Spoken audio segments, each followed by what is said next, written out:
महाकुंभ की धरती पर हैं। महाकुंभ का आयोजन चल रहा है, प्रयागराज की ये धरती है, संगम की ये धरती है और इस संगम की धरती पर अनेक संतों का भी संगम हो रहा है और कई संत इस वक्त हमारे साथ मौजूद हैं।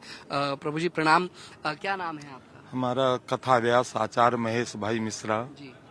श्री धाम वृंदावन कौशल्या भवन गौशाला नगर भागवत का पाठ करते हैं। भागवत कथा करते हैं और हम भी इसी तरह आपकी तरह कुंभ स्नान का पर्व है जो बड़े सौभाग्य से मिला है। वैसे कुंभ 4 प्रकार के कुंभ हैं, जिनमें एक कुंभ, दूसरा अर्ध कुंभ, तीसरा पूर्ण कुंभ और चौथा महाकुंभ। 4 प्रकार के कुंभों का वर्णन आया है, जिसमें पूर्ण कुंभ जो होता है, एक कुंभ प्रथम नंबर में कुंभ हर माघ महीने में मकर संक्रांति से पूर्णिमा तक 1 महीने प्रयागराज त्रिवेणी के तट पर हर वर्ष होता है, उसे हम कुंभ कहते हैं। इसके बाद द्वितीय आता है यहीं प्रयागराज में, या जो 4 जगह कुंभ पड़ता है सब जगह 6 वर्ष में आता है, 6 वर्ष में आता है, उसको हम अर्ध कुंभ कहते हैं। और एक है पूर्ण कुंभ जो हर 12 वर्ष के बाद आता है, हर 12 वर्ष के बाद उसको हम पूर्ण कुंभ कहते हैं। जो ये पूर्ण कुंभ 4 क्षेत्रों में पड़ता है, प्रथम प्रयागराज में, दूसरा उज्जैन अवंतिकापुरी में, तीसरा नासिक में और चतुर्थ हरिद्वार में। लेकिन जो ये पर्व पड़ रहा है ये 144 वर्ष बाद आया है ये पर्व, जिसको चतुर्थ कैटेगरी में हम इसको महाकुंभ पर्व कहते हैं। महाकुंभ पर्व ये 144 वर्ष बाद आया है और ये महाकुंभ पर्व वर्ग और अन्य क्षेत्रों में जैसे अवंतिकापुरी उज्जैन है या हरिद्वार है या नासिक है, लेकिन महाकुंभ और अन्य स्थानों में नहीं हो सकता। जब महाकुंभ का पर्व होगा वो प्रयागराज संगम बट वृक्ष के यहाँ पर सरस्वती तट पर, संगम त्रिवेणी के तट पर। और सबसे बड़ी यहाँ की विशेषता है रामचरितमानस का उद्गम स्थान है ये, जहाँ हाँ जी भारद्वाज मुनि याज्ञवल्क्य जी से रामचरितमानस का एक घाट है। रामचरितमानस के 4 घाट, जिनमें प्रथम घाट ये त्रिवेणी संगम प्रयागराज है, वेणी माधव जी अक्षय बट वृक्ष।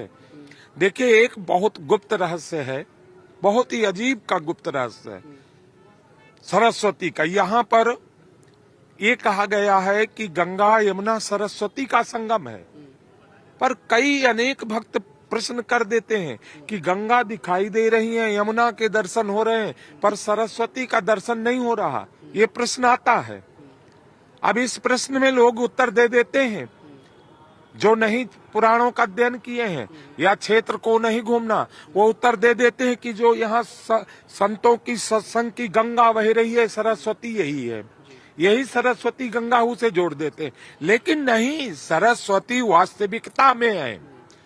लेकिन ये सरस्वती हिमालय में प्रकट होती है। व्यास गुफा, जहाँ व्यास बैठकर अपनी गुफा में 18,000 मंत्र श्रीमद् भागवत महापुराण का उद्गम किया है, वहाँ उससे 100 मीटर आगे सरस्वती का उद्गम स्थान है।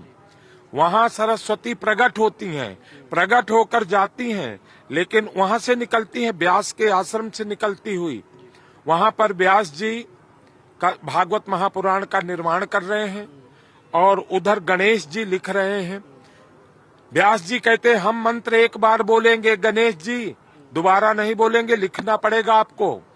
लेकिन गणेश जी बीच में डिस्टर्ब होते हैं सरस्वती की आवाज से, क्योंकि सरस्वती कल कल बहती है, उसकी आवाज से गणेश परेशान हो जाते हैं। तो बीच में रोक करके स्टॉप करके गणेश जी कहते हैं वेदव्यास, पहले ये सरस्वती की धारा प्रवाहित हो रही है, इसकी आवाज को रोको, मैं सुन नहीं पा रहा हूँ। वेदव्यास ने कहा सरस्वती रुक जाइए, अपने ये वेग को कंट्रोल करिए। सरस्वती को वहां थोड़ा अभिमान हो गया। सरस्वती कहती हैं महाराज मैं अपने वेग की आवाज को कैसे थामूं, कैसे रोकूं, ये नहीं रोक। वेदव्यास जी को मन में महसूस हुआ कि ये तो सरस्वती को साक्षात अभिमान हो रहा है। वेद व्यास ने वहीं सरस्वती को श्राप दे दिया, तुम पाताल में चली जाओ। 100 फुट आगे, 100 मीटर आगे जाकर सरस्वती लोप होती हैं। वहीं पर अलकनंदा के तट पर ही सरस्वती विलीन होती हैं वहां।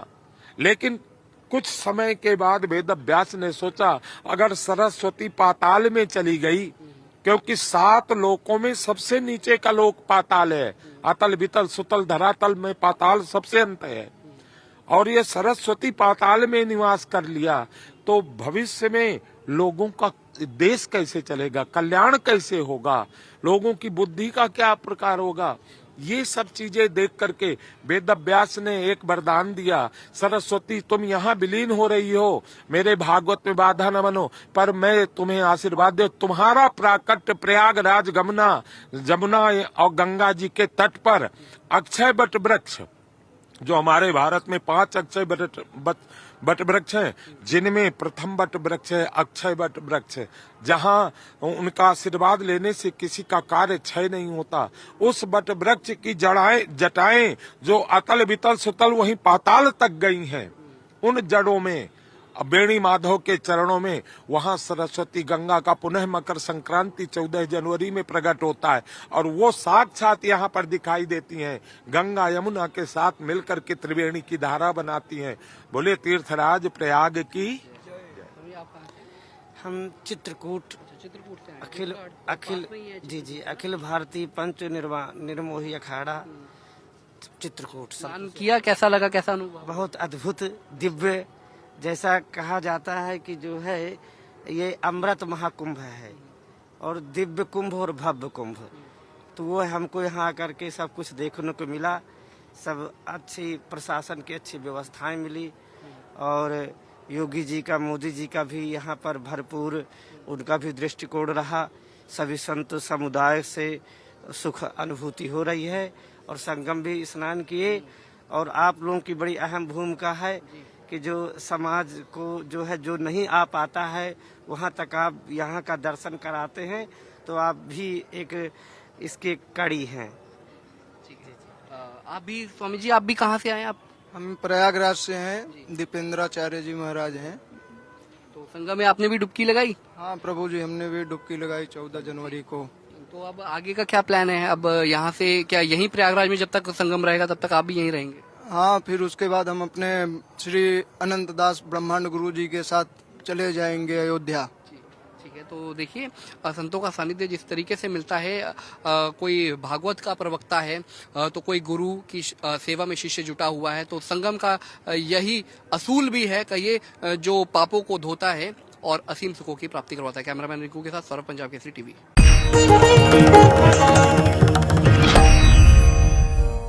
हमसे जुड़े रहने के लिए हमारे YouTube चैनल को सब्सक्राइब करें और नई वीडियो की नोटिफिकेशन के लिए बेल आइकॉन को दबाएं।